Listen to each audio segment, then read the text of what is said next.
Karen lost her mind when I listed the private lake on my ranch for sale, though it was on my land, fully paid for, and none of her business. She called the cops, tried to claim community interest, and riled up the HOA, so I did what any ranch owner with real power would do. I bought her adjacent lot at auction and shut down the only road leading to her house. You don't mess with a man's land. If you've ever had an entitled neighbor, try to control what you do on your own property. Hit subscribe and tell me where you're rewatching from, because this story proves that the best revenge is always done legally, loudly, and with paperwork.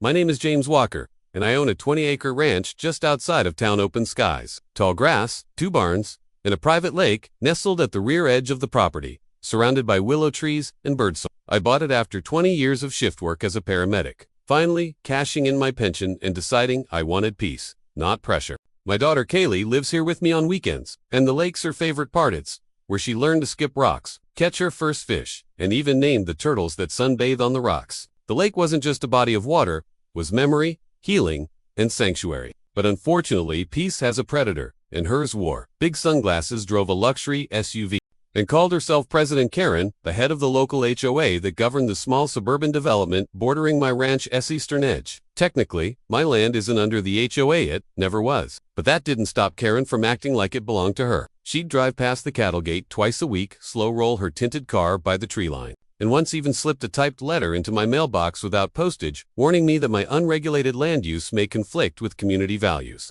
I ignored her at first. After all, the fence between my ranch and the HOA line was clearly marked, with surveyors, pins, and historical records dating back to the 1980s. The lake, tucked deep inside my property, didn't touch HOA land, but that didn't matter to Karen. She didn't like that. Her families could see the glint of my lake through the trees. She especially didn't like that, sometimes, on hot days, local wildlife wandered over to drink from the water. She called animal control once because a wild deer trespassed onto her lot.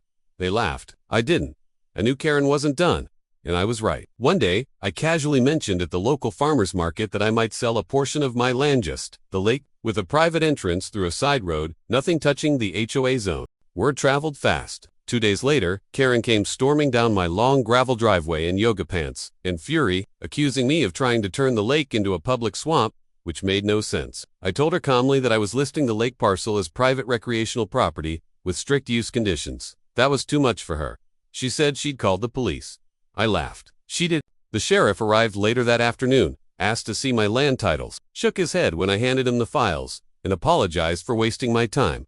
But Karen wasn't done. She called the HOA into emergency session. They sent me a cease and desist letter, claiming environmental encroachment. My lawyer tore it to shreds. It had no legal power over land outside the HOA's jurisdiction. So I listed the lake in a wageist, a test listing, to see interest.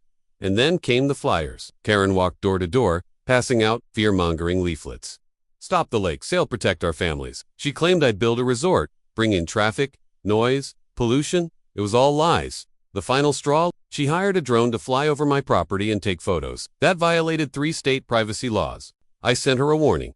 She denied it. But I had the drone footage from my own security cameras and the FAA registration traced back to her son. I filed a complaint. A week later, karma arrived. I got an email from the county auction board. An abandoned parcel on the edge of HOA land, next to my fence line, was up for tax sale. I recognized the lot number instantly. It was Karen's second lot, the one she bragged about building a guest house on someday. Apparently, she hadn't paid taxes in over 2 years. I bought it in cash that morning. Within 48 hours, the land was mine. And do you know what sat on that land? The only access road Karen had to her house. Her driveway looped through it. Her utilities ran under it. I didn't even need to touch her home to choke off everything. I filed a notice to revoke easement, gave her 10 days to respond, and posted no trespassing signs across the lot. Karen came first screaming at my fence line, then sobbing in front of neighbors. But this time, everyone saw through her. She tried to rally the HOA again, but they turned on her. Turns out, they'd had enough of her power trips. Some had their own stories, fines over swing sets, threats about lawn gnomes, reports for offensive Halloween decorations. I became a folk hero overnight. Local news even picked it up. Man buys neighbor's lot. Blocks road in legal showdown. Karen begged me to sell the lot back. I told her I'd consider it after. She issued a formal apology, paid me $25,000 for harassment, and stepped down as HOA president.